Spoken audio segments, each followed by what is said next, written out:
Listo, ¿ahora sí? Sí, ya listo. Chicos, buen día, ¿cómo están? ¿Cómo se encuentran? ¿Me volteas la como para poder leer a los chicos? A ver. Ah, ahora sí los veo muy bien. Hola, Ángel, ¿cómo estás? Gabriel, ¿cómo están? ¿Qué tal? Ya podemos comenzar nuestra clase de una vez, chicos. Buenos días, jóvenes, ¿cómo están? Nos encontramos una semana más. Buenos días. ¿Cómo se han levantado? ¿Con ganas de estudiar? ¿Sí? Muy bien, perfecto, Norly, muy bien. Esa es la idea, esa es la actitud. Chicos, haciendo una recapitulación, haciendo un feedback, ¿qué fue lo que trabajamos la semana anterior? ¿Ah? Trabajamos un tema introductorio conocido con el tema de comunicación, ¿verdad? Y en este tema habíamos trabajado los elementos de la comunicación, tipos de comunicación, verbal, no verbal, oral, escrita, según su naturaleza, de qué tipo eran las comunicaciones, directa, indirecta, interpersonal, unibidireccional, etc. Buenos días, Lucía, ¿cómo estás? Recién te vas conectando. Entonces, eso yo voy a tomar el día de hoy como base para poder avanzar nuestra semana número uno, en realidad, que ya sería el inicio de la clase en sí misma, para realizar lo que corresponde a los planos del lenguaje. Vamos a ver las funciones del lenguaje, pero no te vas a perder porque usted ya maneja elementos de la comunicación. Entonces, si usted entendió por completo la clase anterior y entendió qué significa cada elemento de la comunicación y cómo reconocerlo, vamos a ver más adelante que cada elemento de la comunicación se vincula con una función del lenguaje. Pero si usted comprende elementos, entonces esto de funciones va a ser sencillo, no te vas a confundir. Pregunta, profe, ¿el tema de funciones del lenguaje es un tema fijo en el examen? Es fijo. Nunca falta una pregunta de identifique el tipo de función representativa, metalingüística, poética. Nunca faltan este tipo de preguntas. Y luego vamos a terminar hablando acerca de algunas observaciones, como el concepto de dialecto y qué variantes podría presentar el dialecto. Entonces, empezamos. Hacemos un recordar. Cuando hablamos de lenguaje, jóvenes, dijimos que el lenguaje era un sistema psicobiológico. ¿Por qué dijimos que el lenguaje era un sistema de tipo psicobiológico? Porque es una naturaleza, es una capacidad, es una habilidad heredada, ¿no? O sea que uno nace con la capacidad de lenguaje. Recuerden que el lenguaje no se aprende ni se olvida, porque para que no se olvide se plasma en la escritura. Entonces, ¿quién es la aprendida? La aprendida es la lengua. Uno en el camino puede ir aprendiendo diferentes tipos de lengua. Por ejemplo, tu lengua materna, que fue el castellano, y así también puede ir aprendiendo N lenguas, por ejemplo, como el caso del inglés, el aymara, el quechua. Entonces, de ahí voy a partir. El lenguaje como un sistema, como una habilidad, capacidad del ser humano para poderse comunicar entre sus semejantes, presenta dos planos, que hay que se le llama a esta característica la biplaniedad, ¿no? El lenguaje es biplánico porque presenta dos planos, es decir, lengua y habla, siendo uno un plano mental y el otro el plano concreto. ¿Recuerda usted cuál era el plano mental? ¿Quién era el plano de la mente-cerebro? A ver, te leo. Muy bien, Xiomara, muy bien, Alexander, la lengua. Entonces, por aquí voy a comenzar a establecer las diferencias entre lengua y habla. Por ejemplo, en el caso de la lengua, vamos a ver que la lengua se define como un sistema, ¿ya? Se define sistema, como un sistema de signos, como un sistema de signos abstracto. ¿Qué quiere decir que sea un sistema de signos abstracto? Que la lengua es un sistema de signos mentales a través de los cuales nos podemos comunicar dentro de una comunidad lingüística. Por ejemplo, como el caso de la lengua castellana, que es un sistema de signos abstracto. Recuerden que es un sistema de signos mental. Profe, pero el habla es un sistema, sí, pero no es un sistema abstracto, ¿no? No es un sistema mental, sino que el habla es un sistema concreto, un sistema acústico. En pocas palabras, se dice que el habla es el uso de la lengua, ¿no? El habla vendría a ser para nosotros el uso del sistema, ¿no? Cuando uno concretiza su lengua en el exterior a través de sonidos acústicos, fónicos, conocido como los fonos. A ver, Jesús, habla es la forma en que empleamos la lengua. Así es la forma concreta en la que empleamos la lengua. Dentro de la lengua, lo que tenemos son sonidos mentales que reciben el nombre de fonemas, pero yo los materializo en mi habla convirtiéndolos en fonos. ¿Recuerda eso de la clase anterior? Cuando dijimos que había comunicación de tipo hablada, oral, uno se comunicaba con fonos, sonidos concretos del habla, pero cuando teníamos comunicación escrita o visográfica, nos comunicábamos con grafemas, es decir, letras del abecedario plasmadas en la escritura. Entonces, eso vamos a recordar el día de hoy. Mientras que la lengua es sistema de signos abstracto, mental, el habla es el uso concreto de la lengua a través de los fonos, sonidos concretos, sonidos del habla. Profe, ¿qué otra diferencia hay entre lengua y habla? En el caso de la lengua, vamos a ver que la lengua se caracteriza por ser social, pero el habla, sin embargo, es de tipo individual. Profe, ¿por qué dicen que la lengua es un proceso social? Porque recordemos que una lengua nos sirve para poder representar a toda una comunidad lingüística. Por ejemplo, en el Perú, ¿cuántas lenguas originarias tenemos aproximadamente? A ver, 10, 20, 30, un poco más. Se dicen que aproximadamente tenemos como 48 lenguas originarias, donde cada lengua originaria tiene su respectiva cultura, ideología, su manera de ver la vida. Y la pregunta es, si el Perú tiene diferentes culturas, para poder manifestar su cultura, lo tiene que hacer con lenguas distintas, ¿sí o no? Y cada lengua representaría a una sociedad, a una comunidad lingüística. Es por eso que dicen que la lengua es social, porque no representa al individuo, la lengua representa a toda una comunidad lingüística, mientras que el habla se dice que es de tipo individual, porque esta sí depende del individuo. Cada individuo tiene una manera peculiar de hablar. Por ejemplo, un adulto no tiene el mismo tipo de habla que un niño. Una persona que vive en la Amazonía peruana no tiene el mismo tipo de castellano, el mismo tipo de habla que una persona que vive en Lima. Entonces, el habla sí va a depender de individuo a individuo, pero la lengua es la representación de una comunidad lingüística, por eso decimos que la lengua es de tipo social. Profe, ¿qué más? Continúe, por favor. Además, también vamos a denotar que en el caso de la lengua es un sistema casi fijo, mientras que el habla es un sistema de tipo variable, ¿ya? Y voy a colocar aquí entre paréntesis para poder especificar que la lengua es casi fija, un sistema casi fijo, pero hablando diacrónicamente.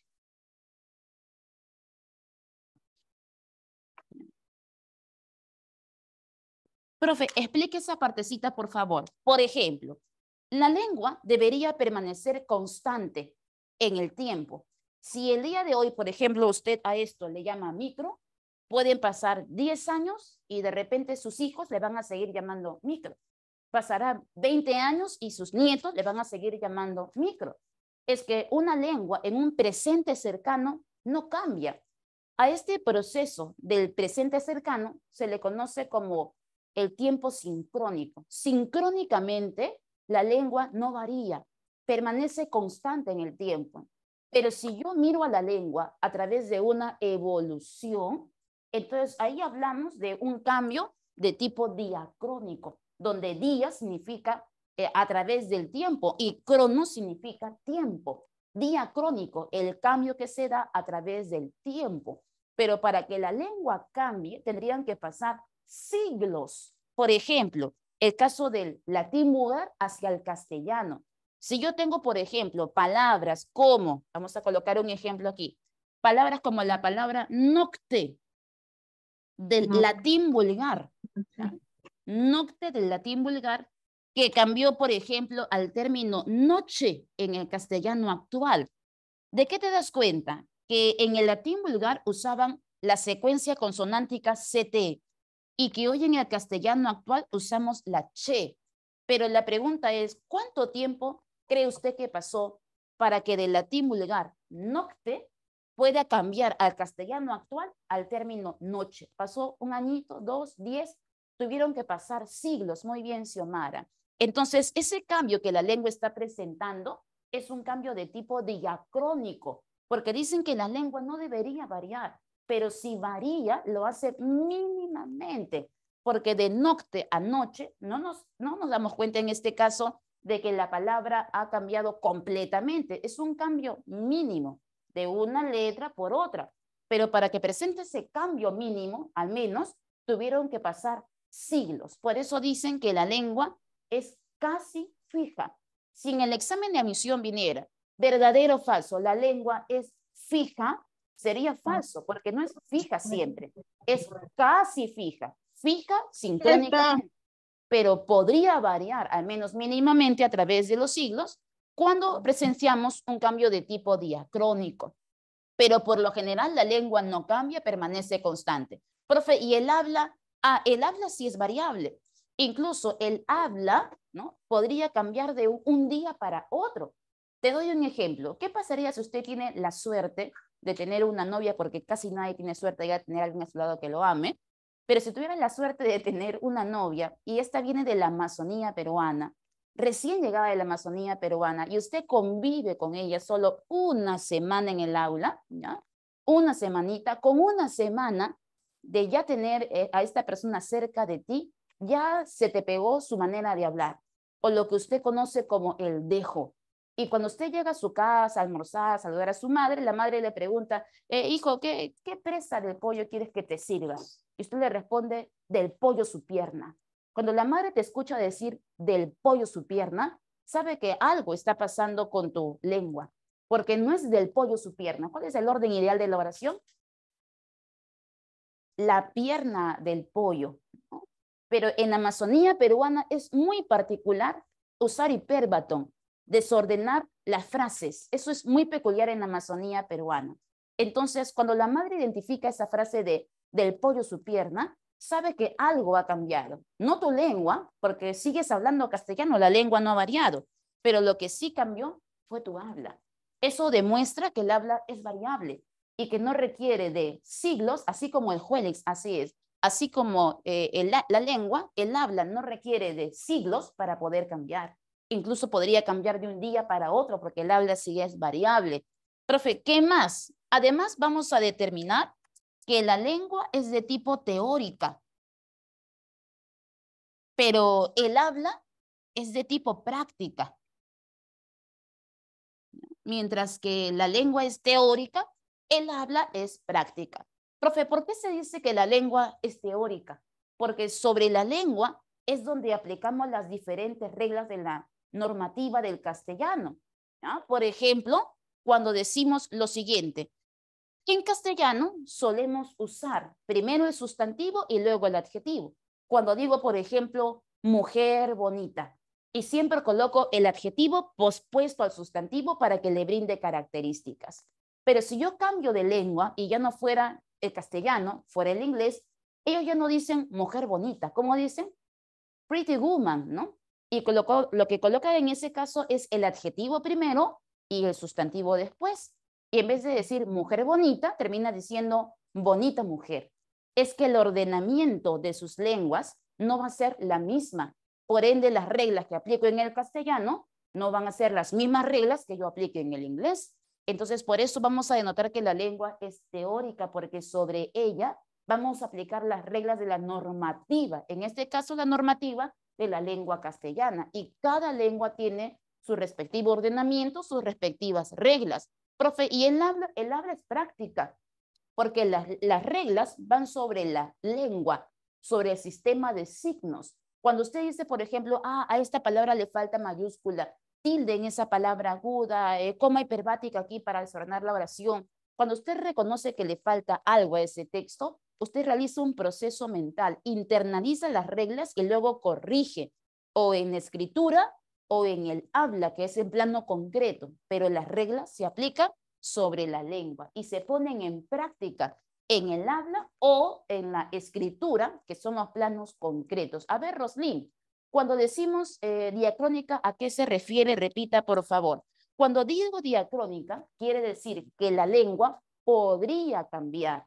Tiene esa posibilidad de cambiar, pero lo va a hacer no en un presente cercano, sino que lo hace a través del tiempo. Por ejemplo, Roslyn, si yo tengo el día de hoy esta tiza, yo le llamo a esta tiza tiza, pueden pasar 10 años y usted le sigue llamando tiza. Es que la lengua permanece constante en el presente cercano.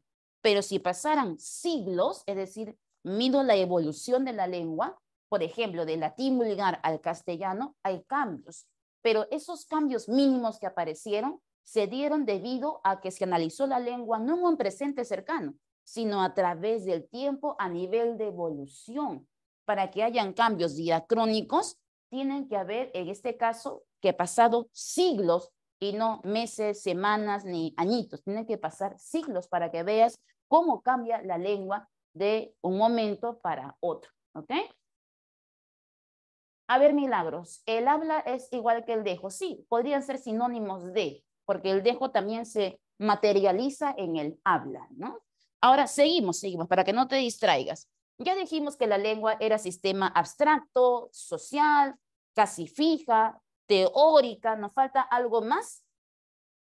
¿Sí? ¿Recuerda más algo acerca de la lengua? Es abstracta, social, casi fija, teórica. ¿Qué más podría ser acerca de la lengua?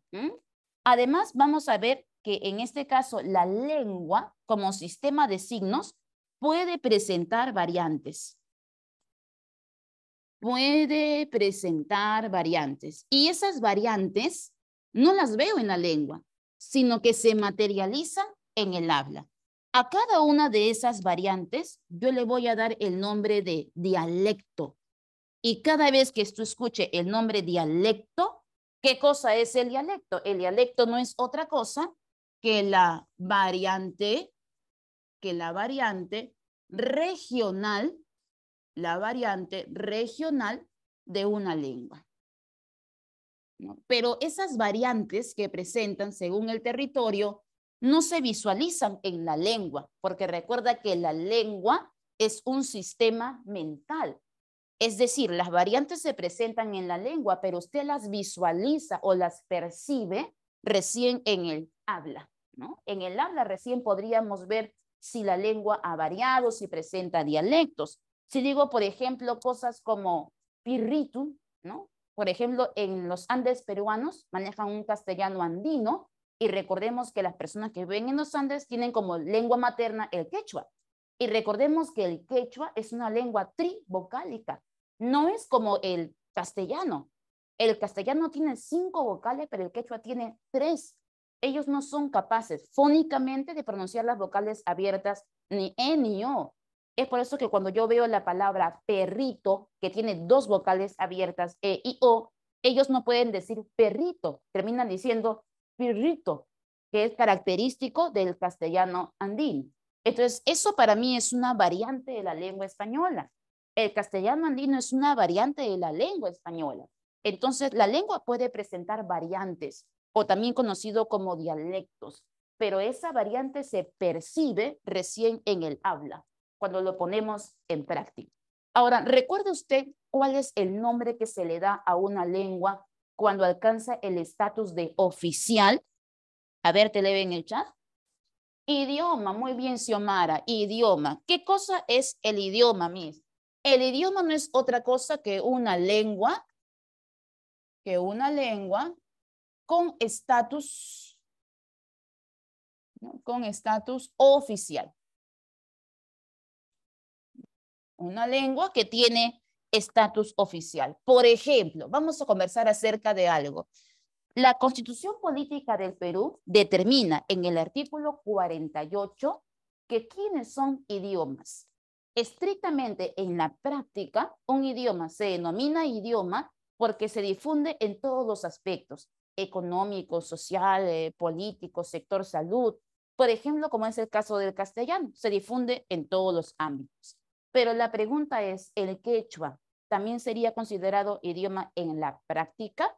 Se difunde en todos los ámbitos. Cuando usted va al sector salud y ve carteles como pediatría, ginecología, otorrinolaringología, aparece en lengua quechua y en las otras lenguas nativas también como alternativa. Podríamos verlo, no sé, en el tren eléctrico, ¿no? Que aparece en castellano y también en inglés, ¿no? Pero en el sector salud vemos correspondientes en quechua. Cuando usted, por ejemplo, lee la Constitución Política del Perú, también está en Aymara, está en Ashani, que está en Shipibo. No, entonces, no todo lo que el Estado te vende es cierto. Pero por suerte tenemos chicos que van a ingresar a San Marcos, que van a estudiar, que van a ver su realidad social y se van a dar cuenta que no todo lo que el Estado te vende es cierto. ¿Y qué dice la Constitución Política del Perú? La Constitución dice, son idiomas del Perú, en este orden según la mayor cantidad de hablantes. Dice el castellano, el quechua, el aymara y toda lengua donde también predomine. O sea que para el Estado todos serían idioma, pero vemos que en la práctica eso no se da, al menos en todo el Perú, no está generalizado. Como dice, por ejemplo, Vanessa, en el entorno sí, por ejemplo, en la sierra hay algunos carteles en su idioma, claro, y lo ponen, por ejemplo, por una cuestión de turismo, porque cuando una persona va a hacer turismo, tienen que colocar carteles en su idioma y también su correspondiente en castellano. Por una cuestión de turismo, suelen colocar más de una lengua. Pero la pregunta es, ¿está difundido en todo el Perú? No, ¿verdad? Pero vamos a ceñirnos a lo que el Estado dice. Y eso es lo que va a aparecer en el examen de admisión. En el examen te dice, ¿quiénes son idiomas? Bueno, todos serían considerados idiomas, ¿no? Pero en sí mismas serían lenguas todas.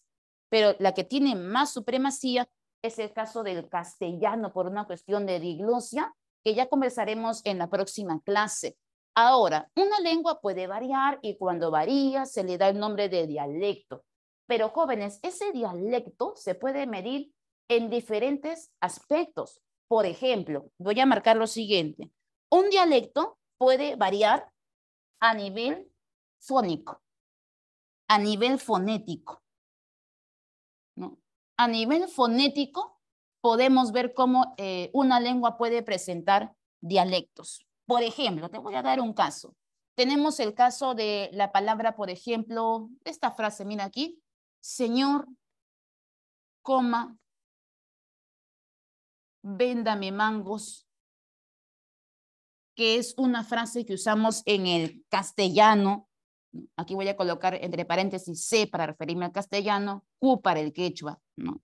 Hablantes de castellano andino. Señor, véndame mangos. Lo decimos en el castellano limeño. Pero una persona que habla castellano andino no va a decir, señor, véndame mangos. ¿Qué va a decir? En vez de la E, la I, ¿no? Señor, vindami mangus. ¿De qué te percataste? Que donde había vocales abiertas o, ellas han sido cambiadas por las vocales I, U, que son las vocales cerradas. Y en vez de decir, señor, véndame mangos, termina diciendo, señor, víndame mangos. Este tipo de diferencia, estos tipos de dialecto, porque hay castellano limeño y castellano andino, se han dado a nivel fonético, porque lo que ha cambiado en este caso es la pronunciación. Cuando cambia la pronunciación, de ciertos fonemas, entonces ahí podríamos marcar que el cambio que se dio es de tipo fonético. Pero también tenemos cambios de tipo morfológicos. Cambios de tipo morfológicos. Profe, ¿y cómo es eso? ¿Cómo una lengua cambia morfológicamente? Cuando cambias los morfemas. Aquí no cambias el sonido, sino que cambias los morfemas. Profe, un ejemplo, ya te voy a colocar un ejemplo. Cuando coloco, por ejemplo, la palabra pan y yo quiero marcar su diminutivo, yo voy a hacer lo siguiente. Por ejemplo, si estamos en el castellano limeño, yo voy a decir, dame un pancito para el caso del español, ¿no? Para el caso del castellano. Dame un pancito. Y usted marca el diminutivo con el cito. Pero si usted está, por ejemplo, en un país más caribeño como Venezuela, Colombia, ellos no dicen pancito, ¿qué dicen? Pancico. Y el ico, para ellos el ico, estaría marcando coloquemos aquí, por ejemplo, el caso de Venezuela, estaría marcando el morfema psico, para ellos marca el diminutivo. Si nos vamos un poquito más lejos, España. En España a un pan pequeño no le dicen pancito, le dicen panecillo. Y para ellos el morfema sillo es la marca de diminutivo. Entonces, miren aquí, la raíz no ha cambiado. La raíz permanece constante. Lo que ha cambiado es el morfema de diminutivo. De cito a cico, a sillo. Lo que encuentro es cambio de un morfema, pero que guarda el mismo significado, pero cambia la forma del morfema. Entonces, lo que se dio es un cambio de tipo morfológico. Profe, ¿qué otro cambio podría aparecer? Por ejemplo, un cambio mucho más evidente, como es el caso del cambio semántico. El caso semántico. Cuando hay cambio semántico, lo que tiene que cambiar, hijo, es el significado de la palabra. Por ejemplo, una palabra que se usa aquí en Lima, Perú, se puede usar en otro país y va a tener otro significado. Por ejemplo, como es el caso de la palabra guagua. Si yo uso la palabra guagua, pero en la sierra peruana, ¿ya? En la sierra peruana, ¿qué significa guagua para ti en la sierra peruana? A ver, te leo. Guagua es un niño, ¿no? Es un niño pequeño, ¿no? Es todavía un guagua, un niño pequeño. Pero si yo uso en Cuba la palabra guagua, para ellos un guagua es un medio de transporte. En Cuba, un guagua es un bus. Entonces, ¿qué pasaría, por ejemplo, cuando guagua también es un tipo de pan, ¿no? En quechua. Pero en Cuba, cuando dicen guagua, se refiere a un bus, a un medio de transporte. ¿Se imagina usted las confusiones que podrían haber si una cubana va de turismo a la sierra peruana y le dice a una mujer que tiene su empresa de transporte, ¿me puedo subir sobre su guagua? ¿Qué va a pensar esa quecholante cuando la cubana le diga, ¿me puedo subir o montar sobre su guagua? O sea que se quiere montar sobre su niño, pero para ella guagua significa otra cosa, significa bus. Entonces aquí el cambio que hemos visto es un cambio de tipo semántico. Palabras como esas abundan y cada vez que uno hace turismo y viaja a otro país o a otro lugar, tienes que tener en cuenta la cultura y no las palabras que uses en tu lengua, no tienen por qué significar lo mismo en otras lenguas, ¿no? Por ejemplo, claro, Yanira, cuando uno dice, por ejemplo, poto aquí en Lima, ¿no? Lo usamos como una palabra subestándar para referirse a los glúteos, pero en Piura, cuando dicen, pásame ese poto, se refieren a una vasija donde uno va a beber algo, ¿no? Entonces, sin ir muy lejos, en el mismo Perú, tenemos palabras que significan algo en Lima y que en otra provincia tienen otro significado. Tal vez para ti la palabra poto es una palabra vulgar, subestándar, pero en el norte peruano no. Es una palabra que se usa en la vida cotidiana porque todos los días bebemos agua. Entonces, ahí se da un cambio de tipo semántico, cuando cambia el significado. También tenemos cambios de tipo léxicos. ¿Cuándo se da el cambio léxico? Cuando cambia la raíz.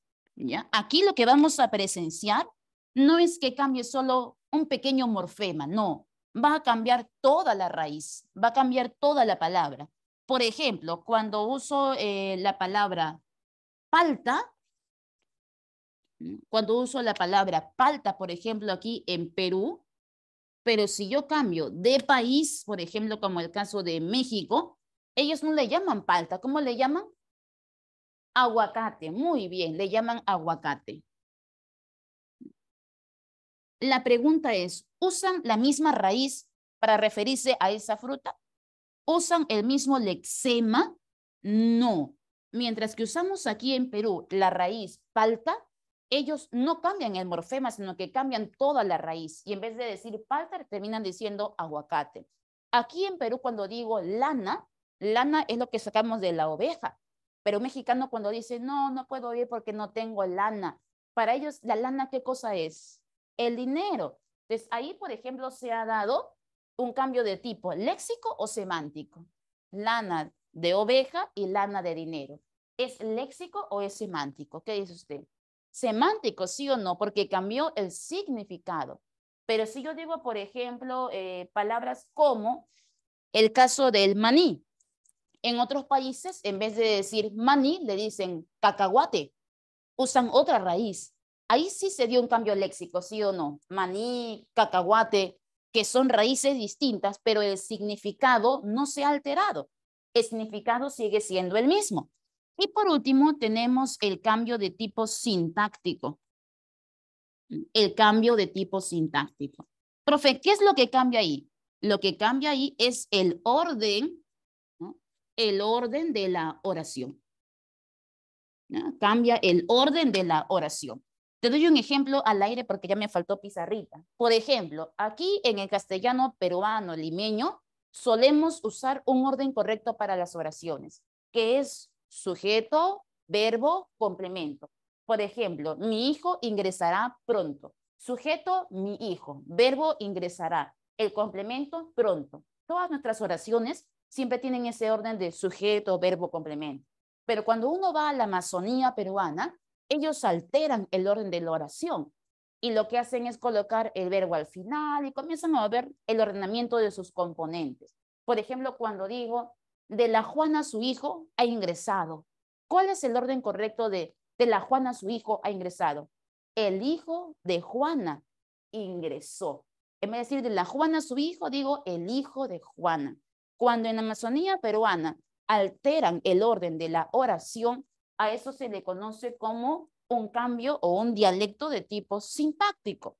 Algo que voy a mencionar. Una lengua puede presentar variantes, es decir, dialectos a nivel fonético, morfológico, semántico, léxico, sintáctico, pero hay un nivel en el cual no se ve ese cambio. Y ese nivel de tipo ortográfico, es decir, la escritura. En la ortografía no se puede medir el dialecto o el cambio, pero sí se puede medir en el resto de, en este caso, aristas, como son la pronunciación, ¿no? La forma, el significado, las raíces, el ordenamiento. Chicos, hasta aquí, ¿todo claro? ¿Sí? Perfecto, muy bien, me alegra, chicos. Entonces, ¿les parece si resolvemos algunas preguntas de la práctica? ¿Sí? ¿Le parece? Ya, y luego hacemos un stop para resolver lo que sería funciones del lenguaje y terminamos de resolver algunas preguntas, ¿ya? Antes que nos gane el tiempo. Por aquí tengo yo la práctica. ¿Todos lo tienen a la mano, chicos? Sí, ya, la tienen a la mano ustedes. Entonces, empezamos. Por ejemplo, vamos a resolver la pregunta número 2. Ya, vamos a la pregunta número 2. La pregunta 2 dice así. A lo largo del proceso de hominización, el hombre fue desarrollando sus características particulares que lo distinguen de otros seres. Entre estas está la facultad del lenguaje. Claro, cuando el hombre evolucionó, cambió muchas cosas. Por ejemplo, ponerse sobre dos pies, ¿no? El bipedismo, la oposición del pulgar, pero también dentro de su evolución se desarrolló la facultad del lenguaje, dice, ¿no? Que surgió cuando logró asociar una expresión significante, es decir, una palabra escrita, con una idea significado. O sea que la facultad del lenguaje nace cuando el hombre por primera vez logra relacionar la palabra con un significado. O sea, lo concreto con lo mental. Ahí nace la facultad del lenguaje. Así surgió el signo lingüístico. ¿Qué es el signo lingüístico? La palabra. Esta capacidad de trasladar significados mediante una expresión o significante la legó a sus descendientes y se halla contenida entre los rasgos evolutivos cimentados en nuestra especie. Del texto anterior se colige qué características del lenguaje se han dado. Primero, si el ser humano fue capaz de relacionar elementos, sonidos mentales con el habla, eso lo pudo hacer a través de un proceso mental, ¿no? Y en ese proceso mental tuvo que hacer uso de su razón y su inteligencia para poder interpretar los sonidos que significaban. Entonces, si yo hago uso de mi razón e inteligencia para poder codificar y decodificar, ahí está el elemento de la racionalidad. Muy bien, la letra C. Y luego decía lo demás. El ser humano no es que aprenda el lenguaje, sino que nació con esta facultad del lenguaje que se la hereda a sus descendientes. Entonces, si este no aprendió el lenguaje, sino que ya nació con él, ¿no? Y se lo hereda a sus descendientes, Entonces tenemos el innatismo. Muy bien, el innatismo. Continuamos a ver. Vamos a buscar una preguntita más. Aquí está. La pregunta, por ejemplo, número 11. ¿Ya? En la pregunta 11, que todos están en esa pregunta. ¿Sí? Pregunta 11. Ubíquense, por favor, chicos. ¿Ya está? Bien, dice. ¿Qué diferencias dialectales se aprecian entre la expresión dame un ratico y estoy contigo, mi reina, con un dejo de La Habana, Cuba? Y dame un ratito y estoy contigo, mi reina, con dejo de Chincha, Ica. La pregunta es, cuando yo digo dame un ratito y dame un ratico, ico, ito, ¿qué tipo de cambio se dio ahí? Si cambiaron los morfemas. Claro, yo, muy bien. Es un cambio de tipo morfológico. Y luego más adelante dice, y lo dice con dejo de Cuba. Y el otro lo dice con dejo de Chinchano. O sea que cambia su manera de pronunciar. Mientras que uno dice mi reina con dejo cubano, el otro lo dice con un dejo, con una pronunciación de Chincha. Entonces, si cambia la pronunciación, el dialecto cambió a nivel fonético. Muy bien, ¿ya tienen una clave? La clave es barquito. Muy bien. Veamos la pregunta número 12, a ver, chicos. Dice, siendo el lenguaje heteróclito, o sea, estudiado de diferentes disciplinas, universal, porque está en todos los seres humanos, racional, inmutable, ¿cuál de las siguientes afirmaciones es compatible con la definición del lenguaje? Mira lo que dice la A. Vamos a ver, en A dice, el lenguaje comprende toda forma de comunicación humana acústica. La pregunta es, ¿el lenguaje solo es comunicación hablada? ¿Comunicación acústica? ¿Solo eso? ¿No hay comunicación escrita? No, no, ¿verdad? Falso. En la B dice, el lenguaje es el código de comunicación que está integrado por los sonidos articulados. O sea que el lenguaje es el código de la comunicación humana que está formado por las palabras que tienen sonidos mentales y sonidos concretos. Eso parece ser un poquito más completa la clave. En la C dice, cambia según el avance de la sociedad como reflejo del desarrollo de esta. O sea, la lengua cambia según el avance de la sociedad. Es decir, la lengua cambia, chicos, o la que cambia es el habla. La que cambia es el habla, ¿no? Y es más, la sociedad puede cambiar, por ejemplo, de aquí a 10 años, podría cambiar, pero la lengua puede cambiar así con un tiempo tan corto o tienen que pasar siglos para que sea un cambio diacrónico. Entonces, por todos lados la clave no va. En la D, un ejemplo de lenguaje táctil es el beso como muestra de afecto. ¿Qué dice usted? Un ejemplo de lenguaje táctil es el beso como muestra de afecto. Y en la E dice, existen diferentes tipos de lenguaje, gestual, corporal, verbal, ¿no? Que en este caso serían tipos de comunicaciones, ¿no? Gestual, corporal, verbal. Ahora, esa podría ser, ¿eh? Pero como te piden la definición del lenguaje, ojo, en la letra D es cierta. El lenguaje táctil, como el beso, sí es un ejemplo de comunicación táctil. Y en la E, cuando yo digo sus clases como comunicación verbal, gestual, eso también es cierto. Pero la pregunta te pide una definición del concepto de lenguaje. No te dice da un ejemplo, como dice en la letra D. No te dice da las clases, te dice da la definición. Muy bien, por eso que la clave a marcar era barquito. Pero ojo, la D y la E son ciertas esas afirmaciones, pero no refieren a la definición, sino que es un ejemplo y sus clases, porque la pregunta pide definición. Por eso que la clave era barquito. 13, a ver, mientras que el lenguaje es una facultad característica de todos los seres humanos en condiciones normales, la lengua es la expresión del lenguaje en el seno de una comunidad que está unida por vínculos históricos, geográficos, políticos, culturales, y el habla se constituye como el uso de esa lengua. ¿Qué oposición diacrónica se infiere de las diferencias respectivas entre la lengua y lengua es acá, ¿no? Debe ser lenguaje, aquí debe ser, ¿no? Y lengua. Primero, inmutable, más o menos permanente, y momentánea, ¿no? En el caso, vamos a ver de la lengua, del lenguaje, el lenguaje sí es inmutable, ¿ya? Debería decir la pregunta ahí, diferencias entre lenguaje y lengua, ¿ya? Hay que corregir esa pregunta, dice lengua, lengua, debe ser lenguaje y lengua.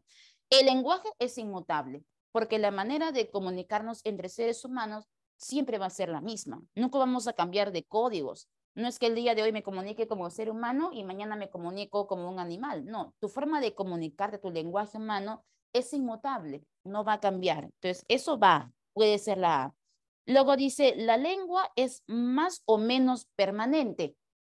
Sí, la lengua es más o menos permanente o más o menos fija, lo que coloqué aquí, ¿no? La lengua es casi fija, porque no varía y si varía lo hace a través del tiempo. Y vamos a aumentar algo más, debe ser diferencias entre lenguaje, lengua y habla, ¿ya? Aumentemos esa palabrita, diferencia entre lenguaje, lengua y habla. Ahora, el lenguaje sí es inmutable, la lengua es casi fija y el habla sería momentánea.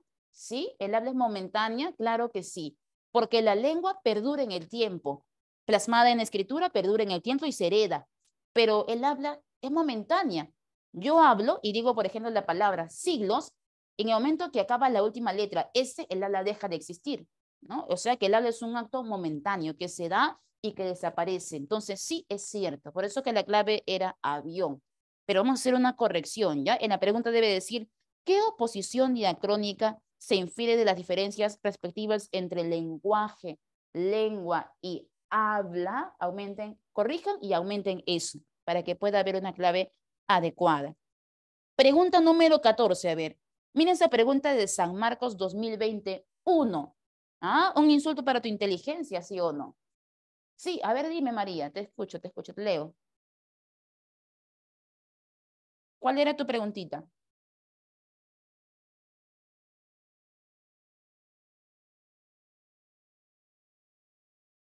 A ver, ¿qué se refiere con doblemente articulada? Ah, María, cuando dicen que el lenguaje es doblemente articulado, se refiere a que sus palabras se dividen dos veces, en morfemas, unidades con significados, y luego en fonemas, unidades carentes de significado. Entonces, como la lengua tiene palabras que se pueden dividir dos veces en morfemas y en fonemas, por eso que le llaman doblemente articulado o la biarticulación. Sí, José, en la pregunta número 13, la pregunta está mal redactada. Debió decir, ¿qué oposición diacrónica se infiere de las diferencias respectivas entre, ahí dice lengua, lengua, debe ser lenguaje, lengua y habla, para que la clave pueda coincidir, ¿ya?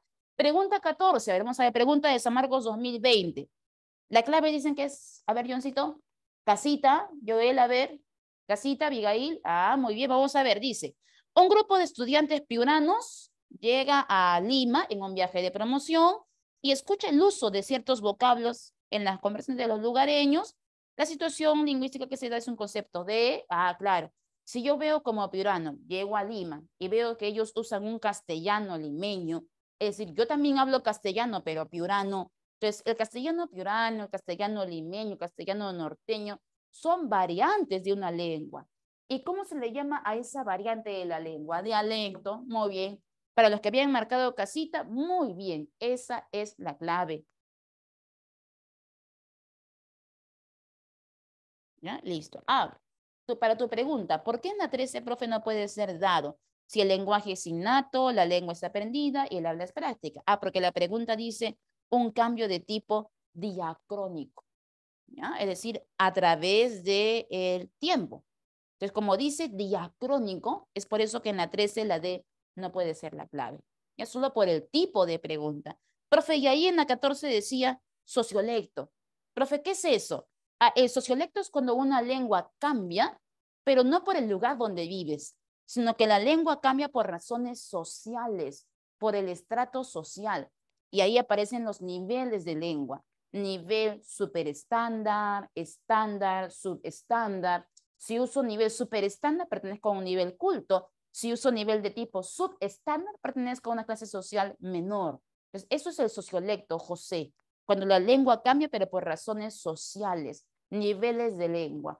Pero aquí, si usted habla castellano, por ejemplo, norteño, castellano piurano, ¿eso quiere decir que hablar castellano piurano te hace inferior? o te hace superior? ¿Aquí hay un factor social? ¿O solo la lengua está cambiando por una razón geográfica?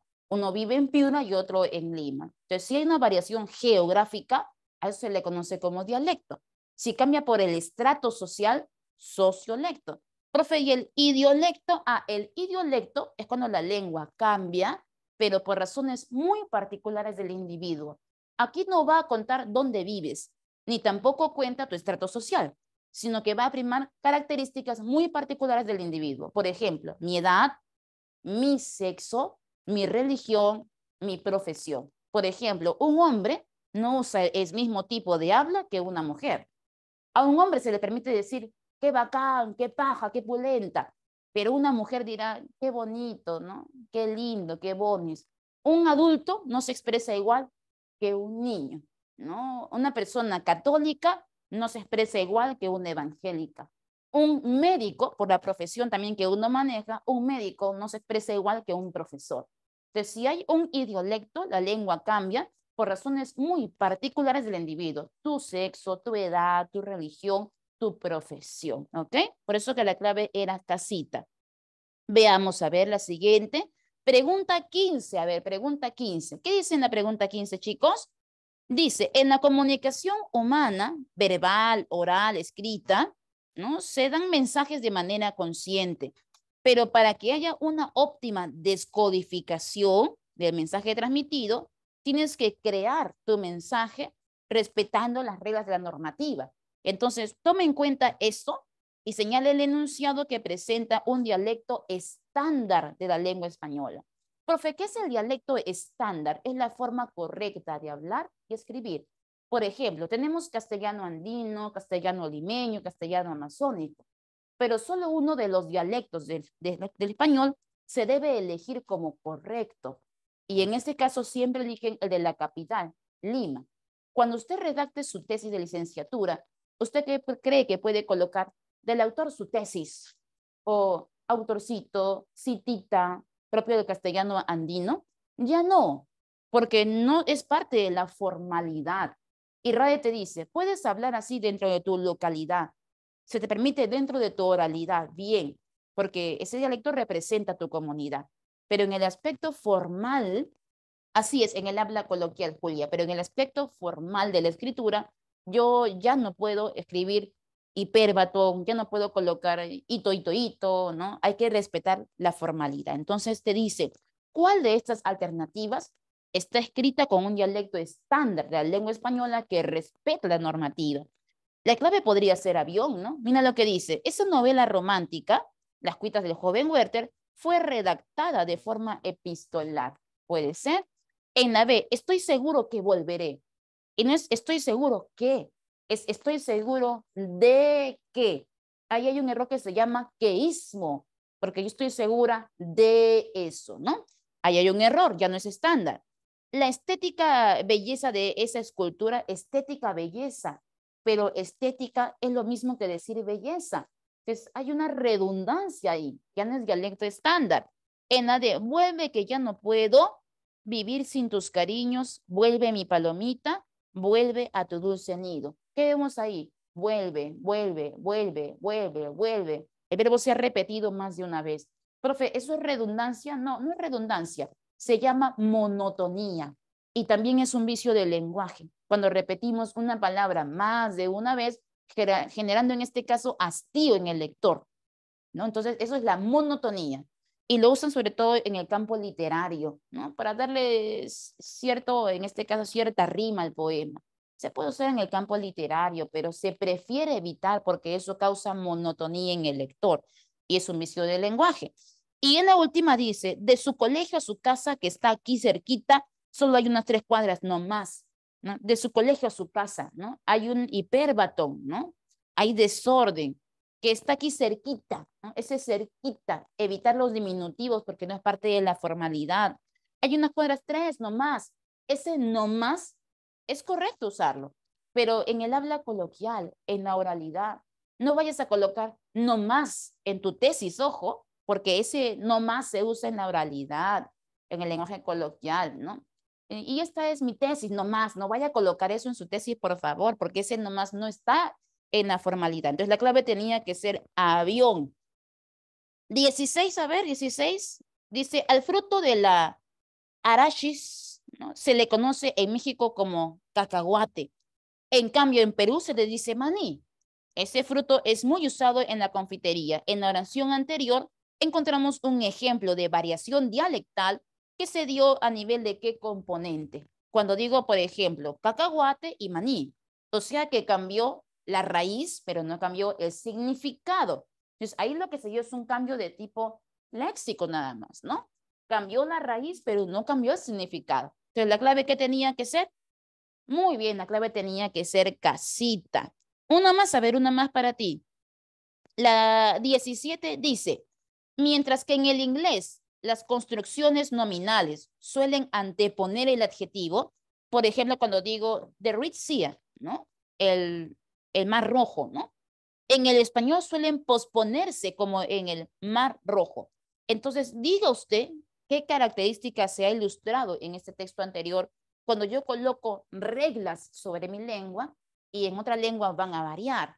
Si yo aplico reglas, entonces la lengua tiene la característica de ser teórica. Muy bien, por eso que la clave era casita. Y cerramos con 18, ¿ya? En 18 dice, el lenguaje es el código universal de la comunicación humana, que se expresa en lenguas, códigos sociales, y se materializa en hablas, usos particulares, que revelan diferencias culturales, sociales, regionales, etcétera. Respecto del lenguaje y sus planos, señale el enunciado falso. A ver, vamos a ver, en la A dice, los animales emplean un lenguaje no articulado. Para comenzar, usted podría usar la palabra lenguaje para referirse a la comunicación de los animales, pero en la clase anterior te dije, comunicación y lenguaje no es lo mismo. Cuando yo uso la palabra lenguaje, la uso para denotar un proceso racional, porque el lenguaje consiste en comunicarse a través de la racionalidad para poder codificar y decodificar mensajes. Entonces, como los animales no tienen razón ni inteligencia, yo no puedo decir lenguaje animal. ¿Qué tienes que decir? Comunicación animal, porque ese término de lenguaje se usa exclusivamente para el lenguaje humano. Desde que dice, los animales emplean lenguaje no articulado, no, ni articulado ni no articulado, no tienen lenguaje. En la B dice, el español no es la única lengua oficial del Perú. Ah, verdadero, porque el Estado, ¿qué dice? Que todos son idiomas. En la C, los dialectos no se distinguen en la ortografía. Verdadero. Un dialecto se puede distinguir en cualquier alternativa de estas, pero no se da a nivel ortográfico. Los animales carecen de lenguaje articulado. No, claro, no tienen el lenguaje. Y la jeringonza, dice, en este caso vamos a ver, o sea, la jeringonza sería para ti la jerga que se usa en un ámbito coloquial. Por ejemplo, cuando decimos, dame 3 chilindrinas, ¿no? Para referirse a 3 cervezas, ¿no? Entonces, ese tipo de jergas que usas, porque ojo, hay dos tipos de jerga, la jerga replana y la jerga profesional. La jerga profesional sí se usa en el lenguaje formal. Por ejemplo, un médico, en vez de decir chinchón, dice hematoma. Un médico, en vez de decir que tienes una enfermedad, no, tienes una patología. Los términos que usa son jergas, pero son jergas profesionales que se conocen con el nombre de tecnolecto. Y estos sí podrían formar parte de un nivel de tipo superestándar. Pero la otra jerga, que es la jerga replana, o aquí también han llamado la jeringonza, ¿no? Que es la jerga replana, la vulgar, dice, es una variación lingüística sociolectal, claro, porque pertenece al nivel de tipo subestándar. Y el nivel de tipo subestándar está dentro del sociolecto, ¿no? Estratos de lengua, niveles de lengua. Entonces era verdadero. Por eso que la mejor clave era avión. Los animales no emplean lenguaje, ni articulado ni no articulado. Lo que emplean es comunicación no humana de tipo instintiva. Hasta ahí las preguntas que corresponden a planos, características, variantes, dialectos. ¿Qué nos falta resolver? Unas 4 o 5 preguntas que corresponden a las funciones del lenguaje. ¿Ya? Así que yo voy a hacer lo siguiente. Voy a pasar a hacer un resumen de las funciones del lenguaje de manera muy breve, colocando sobre todo ejemplos prácticos para que se entienda mejor, y pasaremos a resolver 2 preguntitas del boletín. El resto lo voy a dejar para ti, porque si usted entiende bien la teoría, usted puede terminar de resolver. Y estoy segura que lo vas a terminar. Ahora, cuando hablamos de funciones del lenguaje, estas se van a determinar según la intención comunicativa. Según la intención comunicativa del hablante, aparecerán diferentes funciones del lenguaje. ¿Eso qué quiere decir? Que según mi intención, yo voy a usar diferentes funciones del lenguaje. Por ejemplo, el día de hoy estoy en una clase. ¿Cuál es mi intención comunicativa? Transmitir conocimientos de manera objetiva. Entonces usaré la función representativa. Pero si estoy en casa y en mi cumpleaños y quiero compartir en familia, usaré la función representativa. En mi cumpleaños, en un mundo coloquial, con familia, lo más importante sería para mí informar de manera objetiva conocimientos o transmitir emociones. Entonces, en ese caso, como mi intención es otra, usaré la función expresiva o emotiva del lenguaje. Entonces, según mi intención, aparecerán las diferentes funciones que se van a vincular con diferentes elementos de la comunicación. Así tengo, por ejemplo, funciones de tipo básicas o también llamadas primarias y funciones complementarias o secundarias. Las funciones básicas fueron planteadas por Carl Buller y se llamaron básicas porque se usan en la vida cotidiana. Y las funciones complementarias o secundarias se llaman así porque se usan en contextos muy específicos. Por ejemplo, la función poética no se usa en la vida diaria. O usted se comunica todos los días con hiperbatón, símil, epítetos, con un lenguaje figurado y connotado todos los días. Entonces, esa es una función de tipo complementario secundaria a ámbitos muy específicos. Las funciones básicas son 3 principalmente. Tenemos a la función de tipo representativa.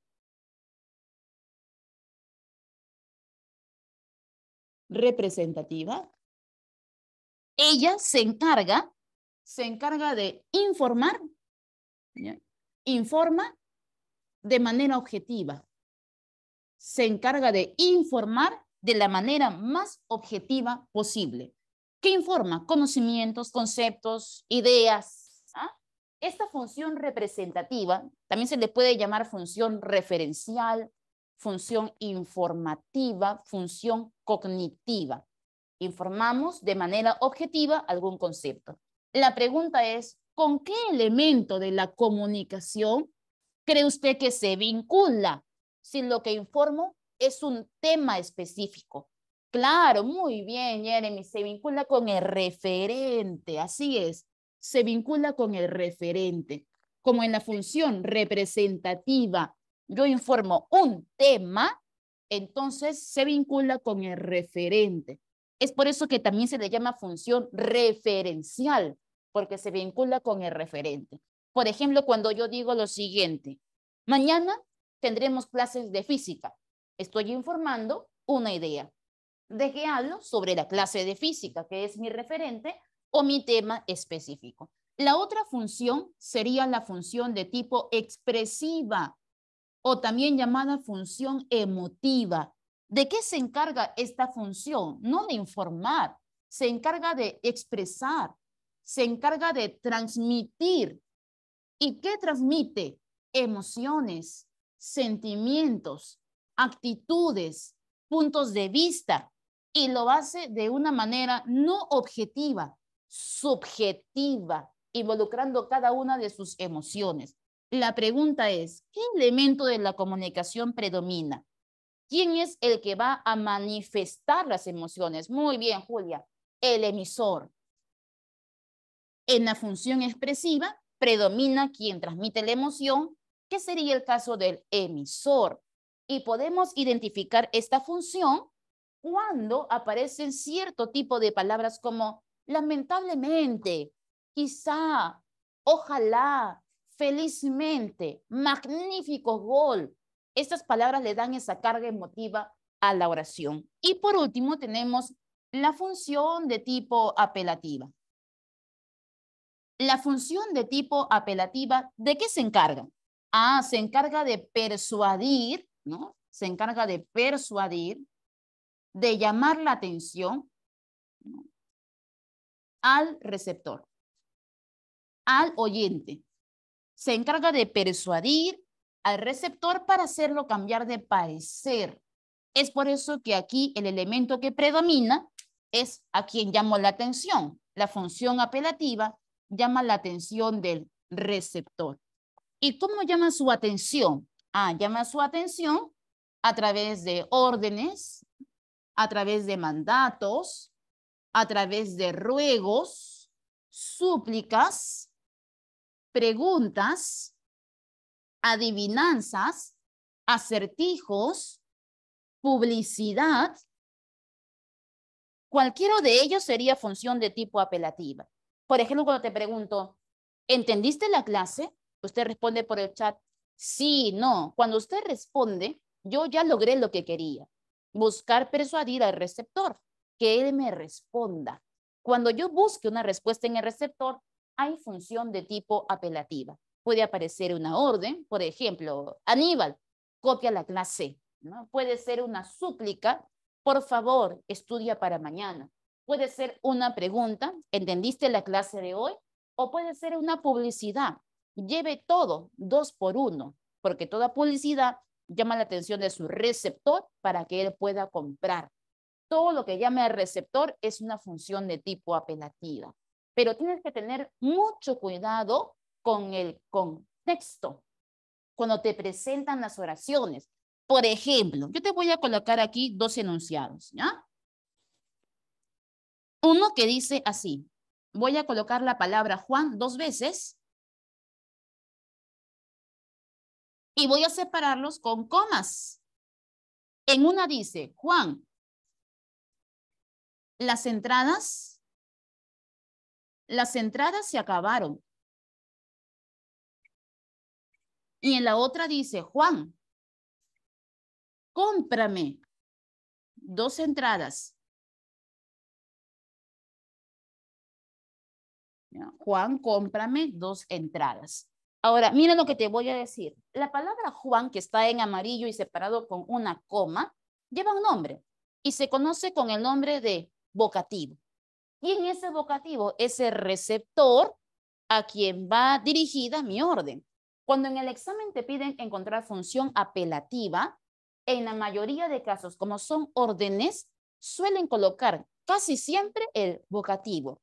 Pero no porque exista vocativo, quiere decir que siempre va a ser apelativa, sino que tiene que estar marcando orden. Si yo digo, Juan, las entradas se han acabado, ¿usted cree que la primera oración indica orden, indica mandato?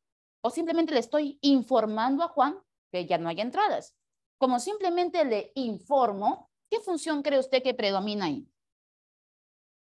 A ver, te leo, ¿qué función predomina ahí? Si simplemente informa, pero no ordena. Muy bien, la función referencial, la función representativa. Pero si yo digo, Juan, cómprame 2 entradas, ¿es ahora sí o no una orden? Juan, cómprame las entradas. Quiero 2, cómprame. Entonces ahí puedo decir que recién indica orden, mandato y que el receptor va a obedecer. Ahí recién podría encontrar una función apelativa del lenguaje. Ojo, chicos, una oración puede presentar más de una función, eso es válido, pero siempre hay una que predomina más sobre la otra.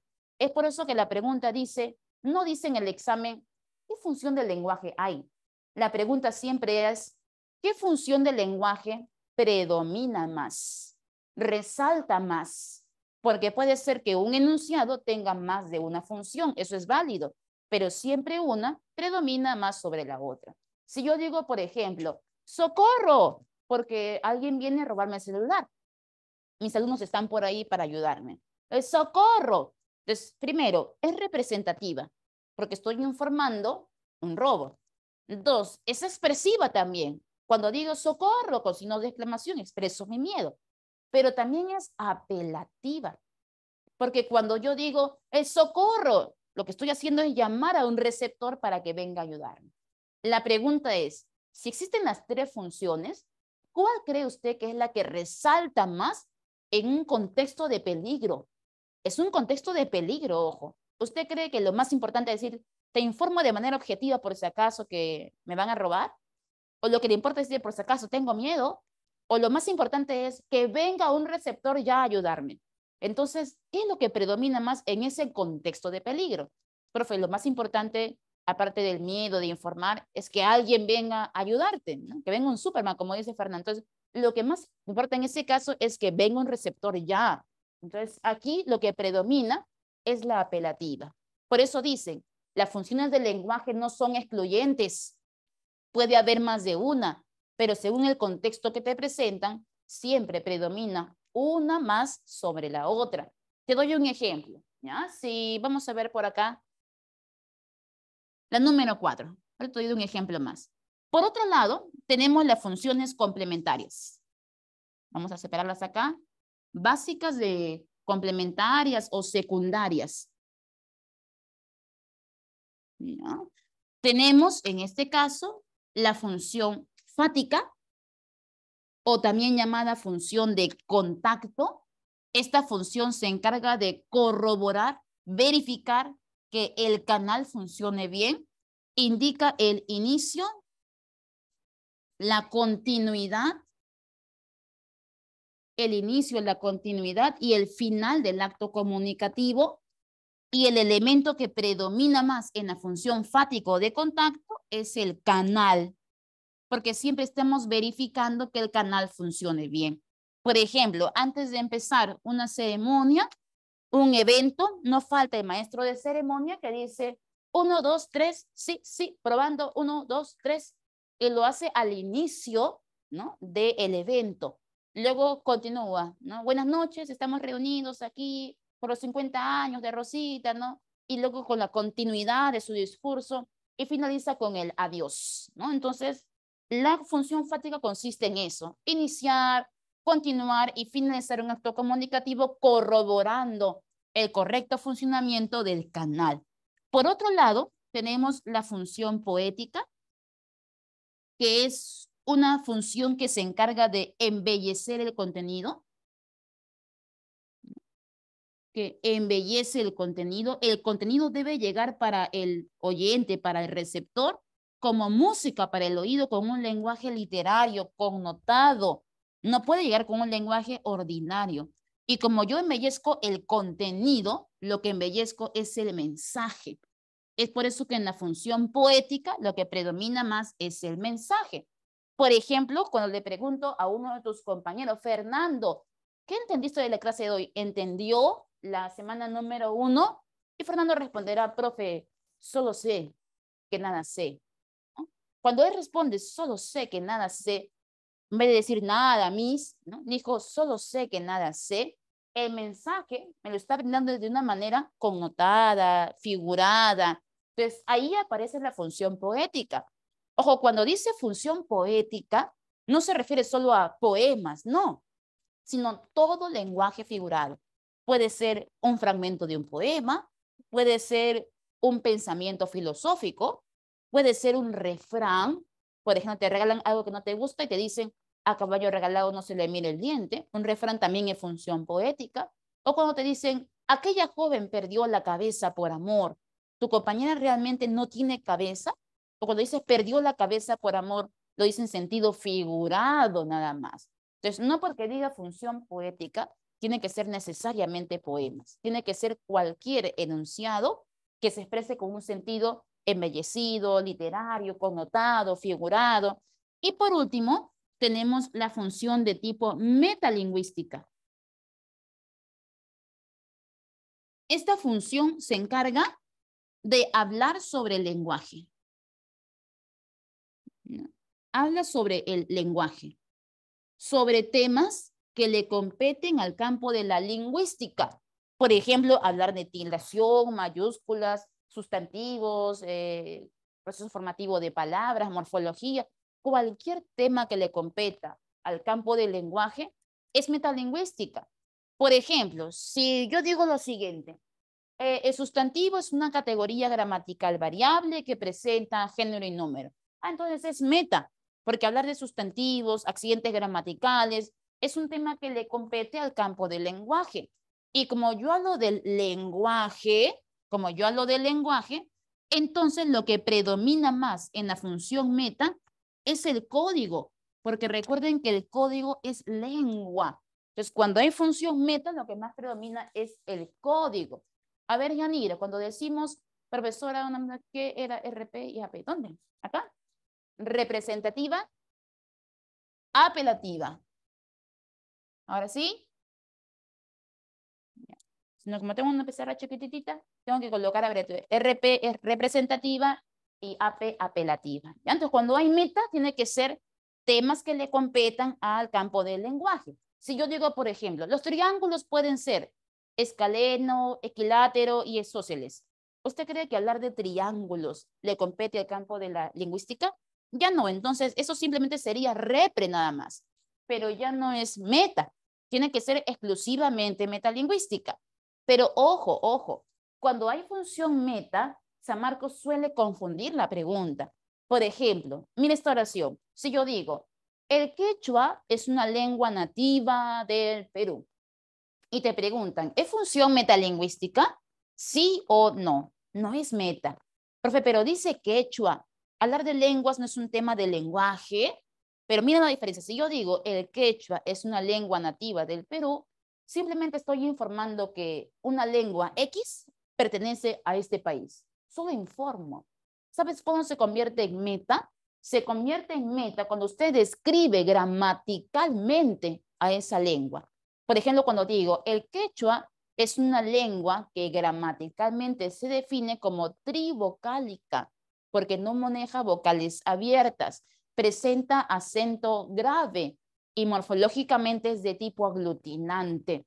Entonces, ahí recién podría decir yo que se convirtió en meta, porque hablé del quechua, pero la describí gramaticalmente, cómo se comporta en la fonética, en la morfología, en la acentuación, ahí recién puedo decir que es meta. O cuando uno corrige la manera de hablar o escribir al dialecto estándar. Por ejemplo, no se dice aiga, se dice haya. Esto también es meta, porque estás corrigiendo en el dialecto estándar. A ver, Jorgito, el habla es cuando se materializa lo que pienso, claro, materializas la lengua y a partir de ahí ingresa la función del lenguaje. Así es, metalingüística es como un tema, o sea, un referente. No, el caso de meta sería, sí, un tema, ¿ya? Pero ese tema tiene que ver solo con el campo de la lingüística. No puede ser cualquier tema, como es el caso de la representativa. Y aquí predomina sobre todo el código, porque si del tema que hablo es de la lengua, ¿qué cosa es? La lengua es código lingüístico.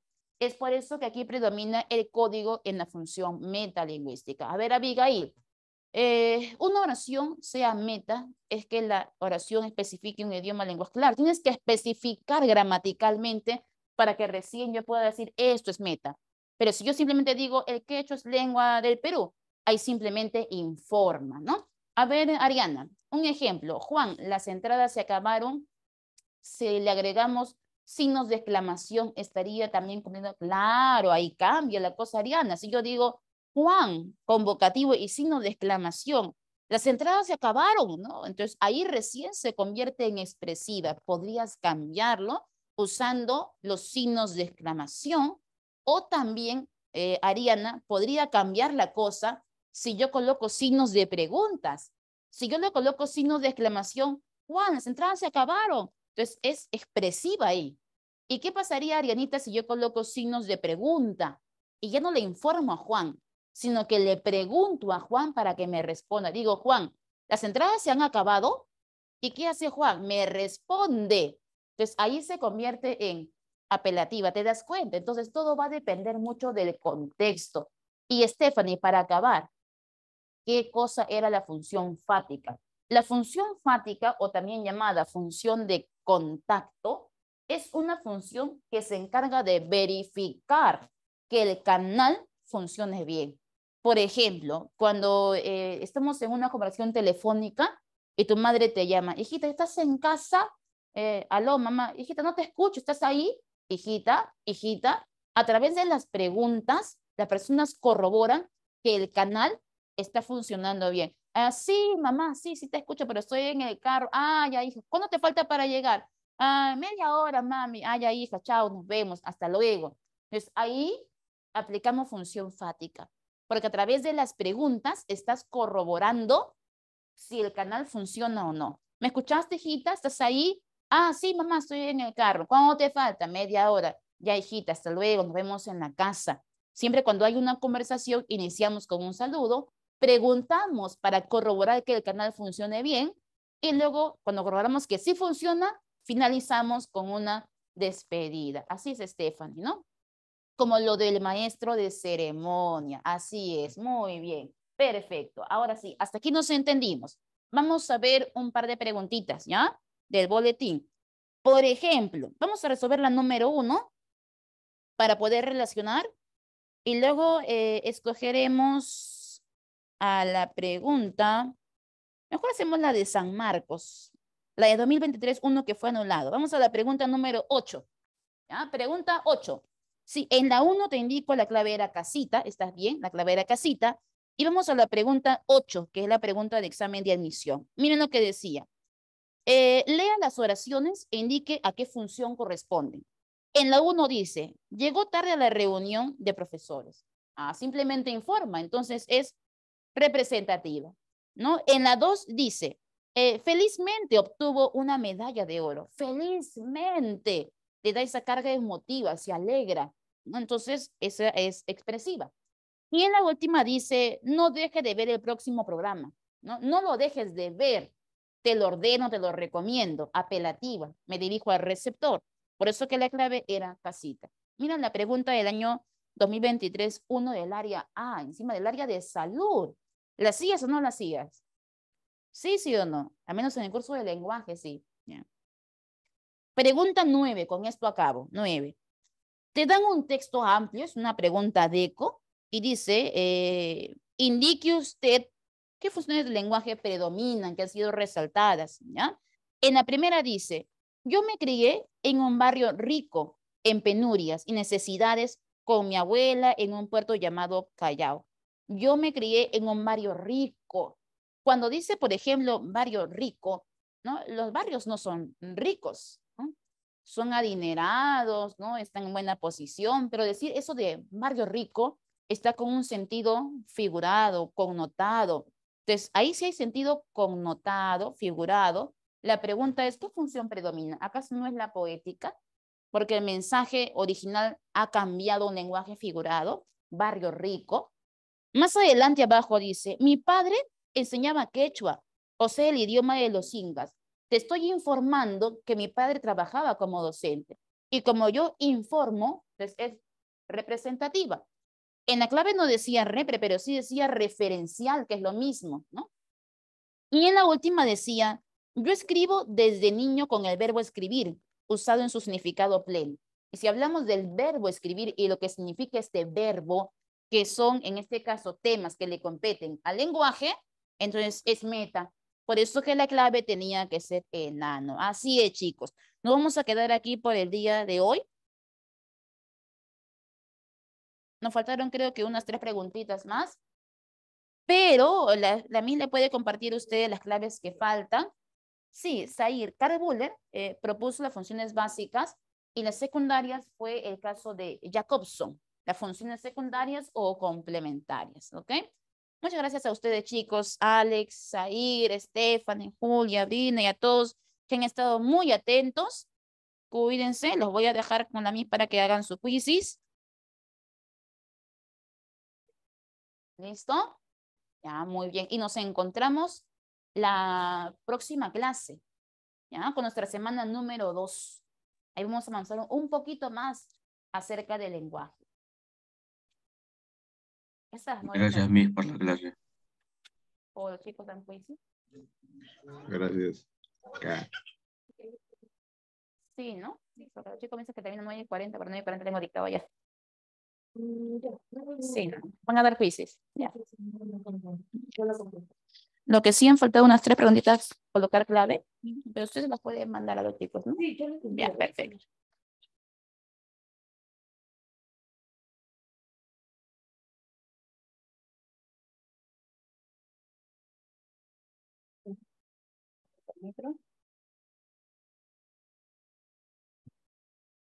Sí, sí.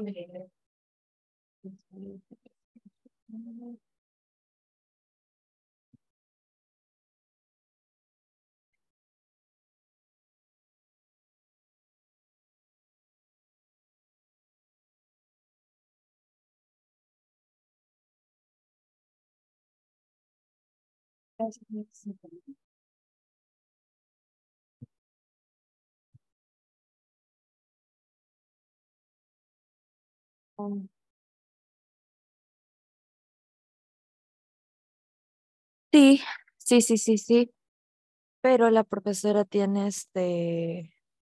tiene clase en el salón del frente presencial. ¿Me escuchan? Sí, se escucha, ¿no? Ya, perfecto. Sí, Listo.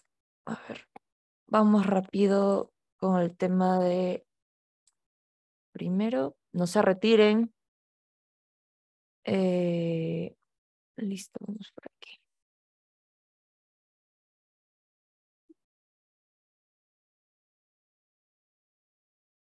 ¿Están listos o no están listos?